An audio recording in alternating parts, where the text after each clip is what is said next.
कृष्ण कुंड का रहस्य, एक नई अद्भुत रहस्यमय और भक्तिमय कहानी।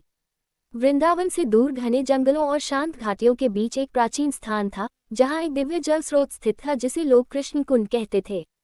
दिन में ये कुंड बिल्कुल सामान्य लगता, लेकिन जैसे ही सूर्य ढलता, इसमें हल्की नीली आभा जगने लगती। कभी कभी बांसुरी जैसी मधुर धुन सुनाई देती और तालाब की सतह पर अनजानी तरंगें उठने लगती। गांव वाले इस रहस्य से डरते और सूर्यास्त के बाद इस दिशा में जाना मना था।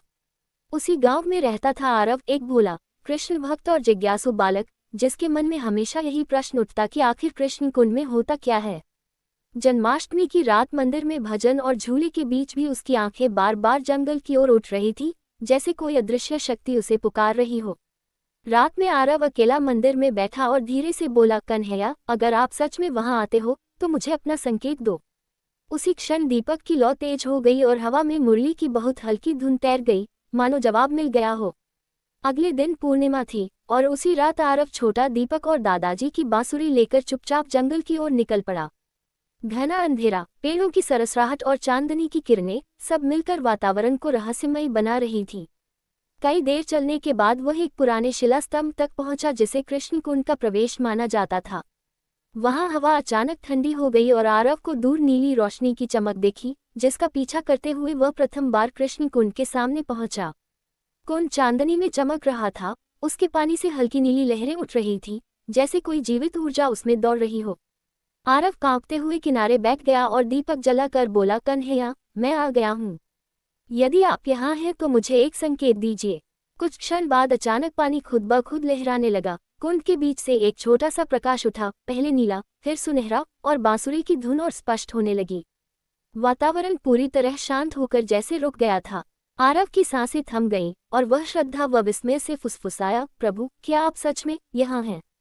आरव के सामने पानी से उठता प्रकाश अब और भी तेज होता जा रहा था, मानो किसी अदृश्य शक्ति ने पूरे वातावरण को स्थिर कर दिया हो।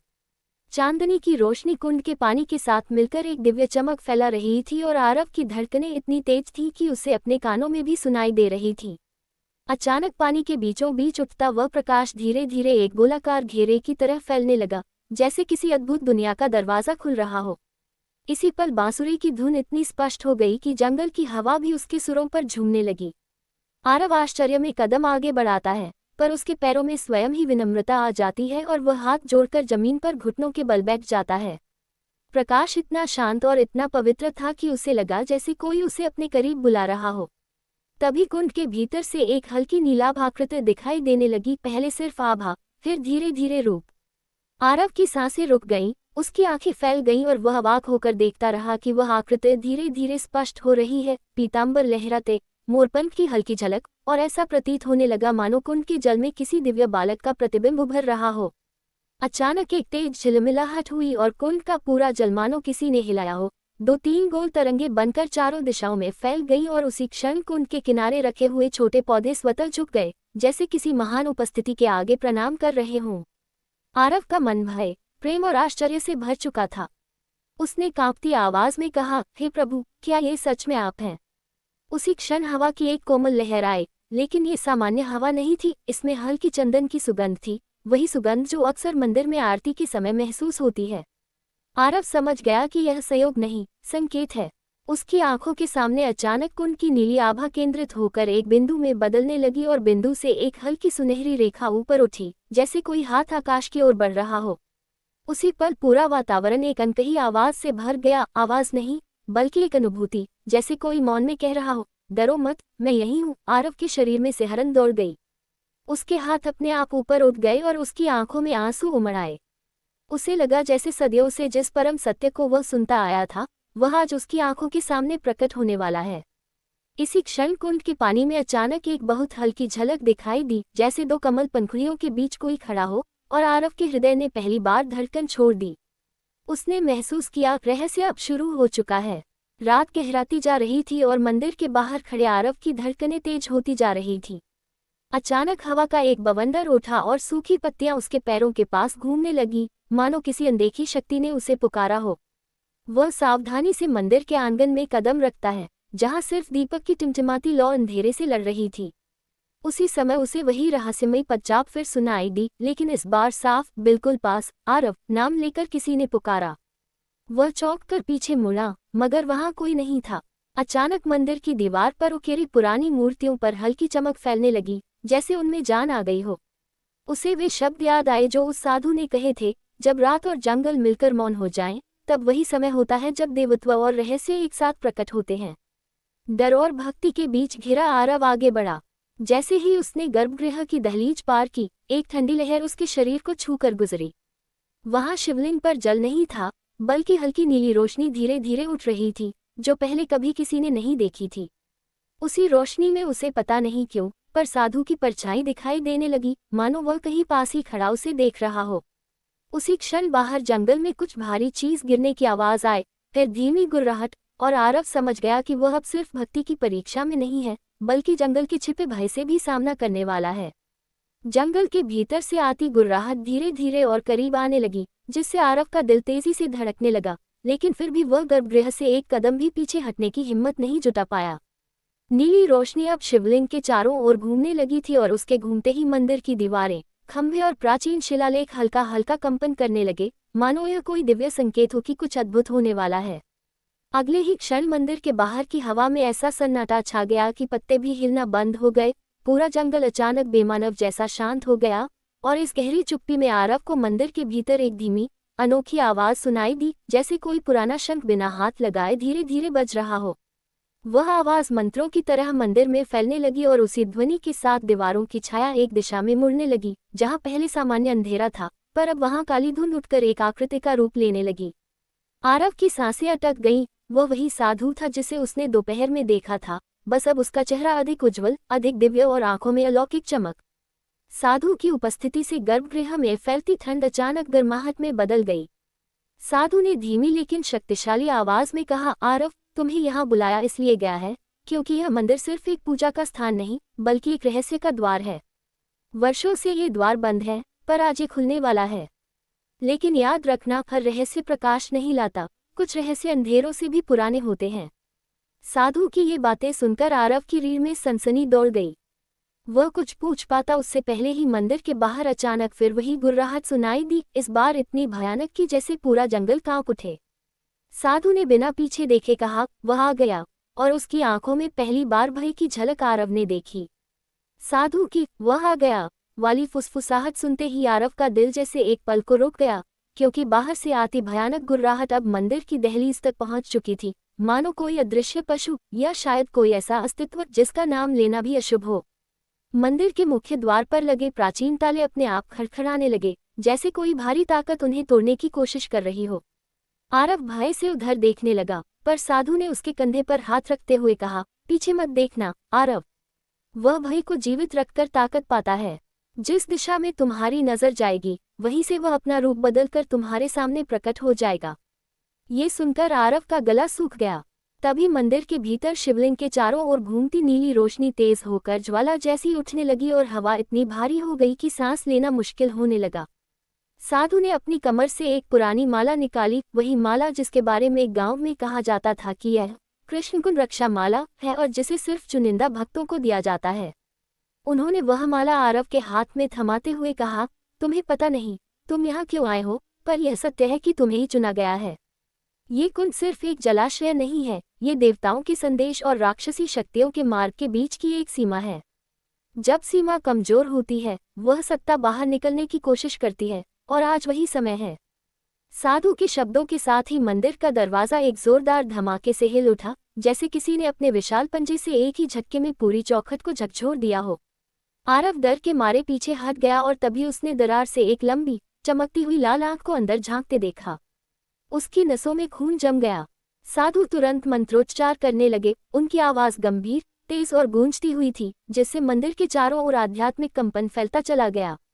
मंत्रों की गूंज के बीच साधु ने कहा, ये जो शक्ति बाहर है, यह एक साधारण दानव नहीं, ये कुंड रक्षक का पतित रूप है। वर्षों पहले जब कृष्णकुंड की रक्षा के लिए इसे नियुक्त किया गया था, तब ये देवत्व से भरा होता था, पर फिर किसी श्राप के कारण यह अंधकार में गिर गया। जब जब कुंड के रक्षक का हृदय अंधकार से भरता है, वह अपने ही कुंड को नष्ट करने के लिए निकल पड़ता है। आज वह श्राप की चरम सीमा पर है। साधु की बातें पूरी भी नहीं हुई थीं कि मंदिर एक बार फिर जोर से हिला, और इस बार दहलीज की एक बड़ी पत्थर की पट्टी टूटकर अंदर गिर गई। हवा में एक तीखी जली सी गंध भर गई और आरव को लगा कि अब वह अदृश्य राक्षसी उपस्थिति मंदिर के बिल्कुल भीतर आ चुकी है। दहलीज की टूटी पत्थर की पट्टी अंदर गिरते ही मंदिर में अजीब सी ठंड फैल गई, जैसे हर दिशा से किसी अदृश्य शक्ति की सांस भीतर घुस रही हो। आरव ने अपना सीना कसकर पकड़ा, उसे लगा उसकी धड़कनें भी उस ठंड में जम रही हैं। बाहर मौजूद वह अदृश्य प्राणी अब बिल्कुल करीब था। उसकी भारी असमान सांसें मंदिर की दीवारों से टकराकर ऐसे गूंज रही थी जैसे किसी गुफा में तूफान फंस गया हो। साधु ने अपनी आंखें बंद करके मंत्रों का उच्चारण तेज कर दिया और हर मंत्र के साथ शिवलिंग के चारों ओर घूमती नीली रोशनी गोलाकार चक्र बनाकर ऊपर उठने लगी, जैसे किसी अदृश्य शक्ति को रोकने के लिए एक दिव्य दीवार खड़ी कर रही हो। लेकिन इसके बावजूद दरवाजे की दरार और चौड़ी होती जा रही थी, किसी अनदेखे पंजे की खरोंचें अब साफ सुनाई दे रही थी। तभी साधु ने अचानक मंत्र रोककर गंभीर स्वर में कहा, आरव, समय बहुत कम है। वह शक्ति किसी भी क्षण भीतर आ सकती है। तुम्हें कृष्णकुंड की असली रक्षा समझनी होगी, क्योंकि जब तक तुम सत्य को नहीं जानोगे तुम उसका सामना नहीं कर पाओगे। आरव घबराया हुआ पूछ बैठा, सत्य? कौन सा सत्य? साधु ने धीमी गहरी सांस ली, जैसे वह कई वर्षों से दबी किसी कहानी को पहली बार कहने वाले हों।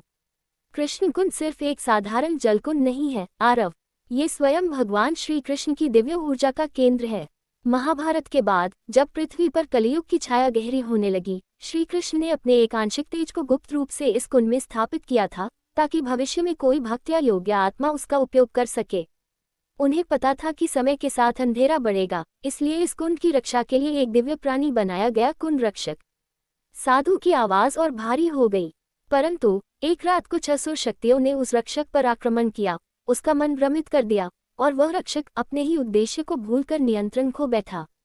देवताओं ने उसे रोकने हेतु श्राप तो दिया, पर साथ ही एक शर्त भी रखी, जब कोई चुना हुआ भक्त इस कुंड के रहस्य को जानने योग्य होगा तभी रक्षक को मुक्त किया जा सकेगा। और आरव, वह चुना हुआ व्यक्ति तुम हो। ये सुनकर आरव की सांसें कांप गईं। उसके कदम खुद ब खुद पीछे हटने लगे। वह खुद को साधारण इंसान मानता था, न कोई तपस्या, न कोई सिद्धि, फिर उसे क्यों चुना गया? लेकिन सवाल पूछने से पहले ही मंदिर में इतनी जोरदार दहाड़ गूंजी कि आरव का पूरा शरीर हिल उठा। नीली रोशनी अचानक फटकर कई टुकड़ों में बिखर गई और गर्भगृह का एक कोना अंधकार से ढक गया। साधु की आंखों में एक पल के लिए चिंता की चमक दिखी, वह अब अंदर है। उनके शब्दों के साथ ही आरव ने महसूस किया कि उसकी पीठ के पीछे कोई बहुत विशाल, बहुत भारी, पर फिर भी अदृश्य उपस्थिति खड़ी है। हवा अचानक गर्म हो गई, जैसे किसी ज्वाला का मुंह उसके बेहद करीब आ गया हो। आरव की रीढ़ में बर्फ की तरह कपकपी दौड़ गई। अब अंधकार और प्रकाश का असली संग्राम शुरू होने वाला था। आरव जैसे ही पीछे मुड़ा, उसे वहां कोई दिखाई नहीं दिया, लेकिन फिर भी उसे महसूस हो रहा था कि उसके और साधु के बीच हवा में एक विशाल शरीर सांस ले रहा है, गर्म, भारी और अंधकार से भरा हुआ। मंदिर की दीपक ज्योतियां एक एक करके बुझने लगी और गर्भगृह में सिर्फ शिवलिंग से निकलती हल्की नीली चमक बची, जो अब भी अपनी अंतिम शक्ति से जगह को सुरक्षित रखने की कोशिश कर रही थी। उसी धुंधली रोशनी में आरव ने देखा कि सामने की दीवार पर एक लंबी, भूरी, पशु जैसी परछाई धीरे धीरे सरक रही है, मानो उसकी लंबाई इंसानों या साधारण जानवरों से कहीं अधिक हो। साधु मंत्रोच्चार करते हुए आगे बढ़े और बोले, आरव, हिम्मत रखो। तुम्हें इसे महसूस करना है, देखना नहीं, क्योंकि ये दानव रूप नहीं है, ये भय का रूप है।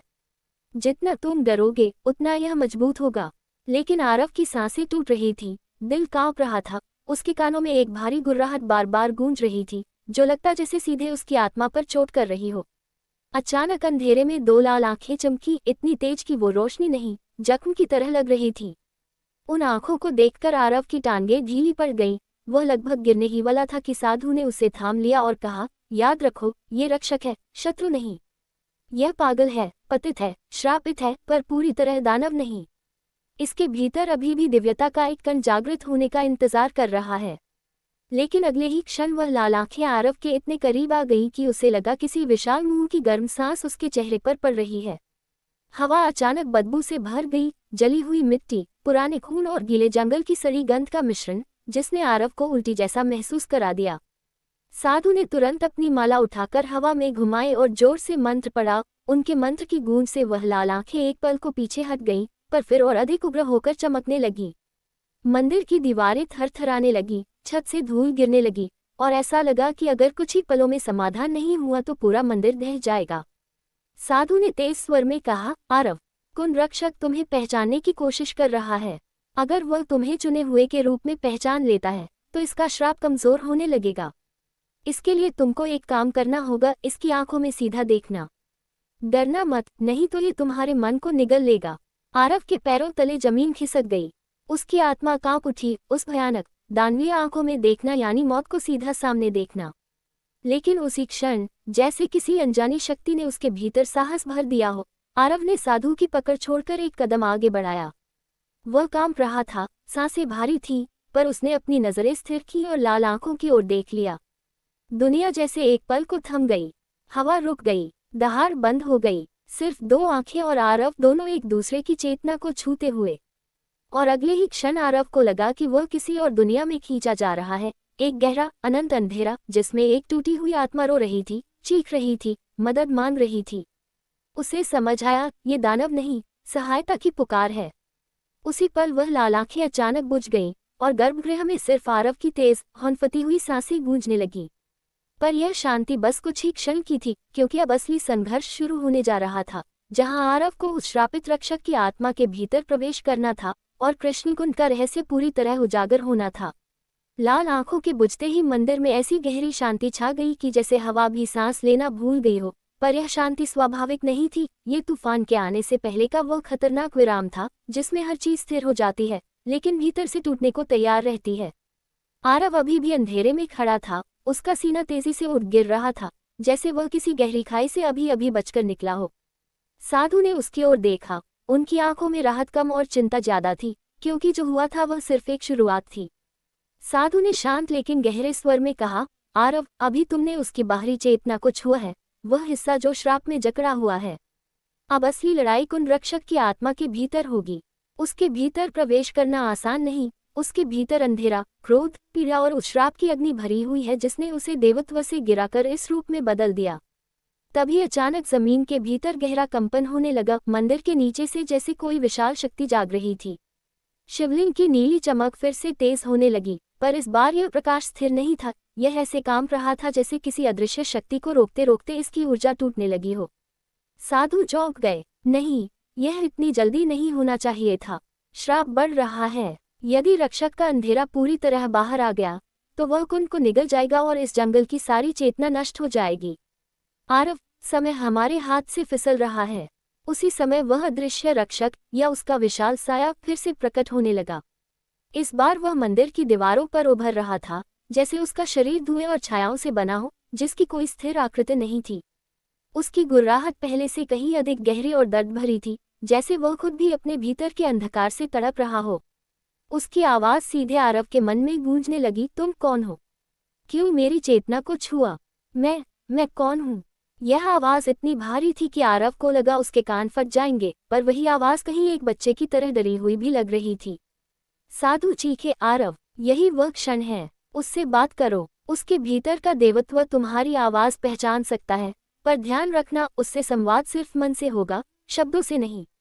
और अगर उसके भीतर का अंधेरा तुम पर हावी हो गया तो तुम भी उसी श्राप में खो जाओगे। आरव ने अपनी आंखें बंद की, गहरी सांस ली और जैसे किसी अनजानी दिशा में मन की आवाज भेजने लगा। उसने रक्षक से कहा, मैं शत्रु नहीं हूँ, मैं तुम्हारी पीड़ा सुन रहा हूँ। मुझे बताओ, तुम्हें क्या दिख रहा है? तुम्हें किस बात का भय है? अचानक मंदिर की दीवारें टूटी दृश्यों से चमकने लगी, मानो कोई पुरानी कहानी इन छायाओं के माध्यम से दोहराई जा रही हो। आरव ने देखा कि एक दिव्य शानदार आकृति कुंड रक्षक का मूल स्वरूप एक बार चमकते आकाश जैसा नीला था।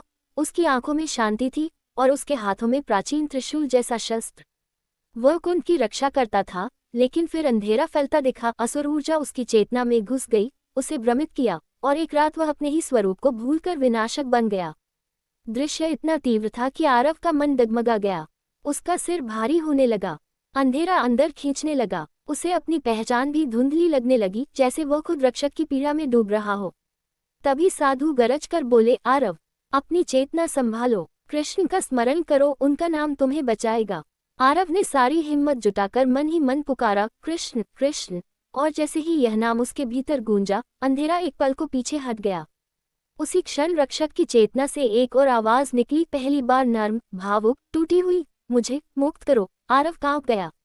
उसे एहसास हो गया कि यह रक्षक दानव नहीं, बल्कि एक कैदी है, अपने ही श्राप का, अपने ही अंधकार का। और उसे मुक्त करने की चाबी आरव के हाथ में थी। मंदिर की नीली रोशनी अब धीमे धीमे रक्षक के अंधेरे को छू रही थी, लेकिन ये युद्ध अभी खत्म नहीं था। ये तो बस उस गहरी यात्रा का दरवाजा खुलना था जिसमें आरव को उस श्राप की जड़ तक जाना था, और कृष्णकुंड का असली रहस्य अब पूरी तरह खुलने वाला था।